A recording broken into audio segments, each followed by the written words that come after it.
ஐயோ, என் பின்னால் யாரோ நெருக்கமா வர்றாங்க. டேய் நண்பா, எங்கடா இருக்க? அட கடவுளே, இது என்ன யானையா இல்ல பூதமா? இவ்வளோ பெருசா இருக்கு. சத்தம் போட்டா போச்சுக்கோ. முருகா, எப்படியாவது காப்பாத்துப்பா. இப்படியே மெதுவா போனாதான் உயிரை காப்பாத்த முடியும். டேய் நண்பா, டேய் ரோமியோ, எங்கடா இருக்க? வாடா, ரொம்ப பயமா இருக்குடா. ஐயோ முருகா, யாராவது உதவி பண்ணுங்க. Help, help.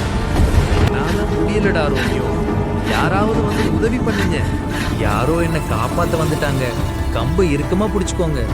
ரோமியோ, நீயடா? நீதானா? என்னால நம்ப முடியலடா. எங்கடா போயிட்ட? உன்னை தேடிதான் நான் ஓடுனேன்டா. அங்க தண்ணீர் இருக்கு, வா அங்க கொஞ்சம் ஓய்வு எடுக்கலாம். ஆமா, தண்ணீர் குடிக்கலாம். இந்த நாளை என்னால் மறக்க முடியாதுடா ரோமியோ. வாடா, வீட்டுக்கு போகலாம்.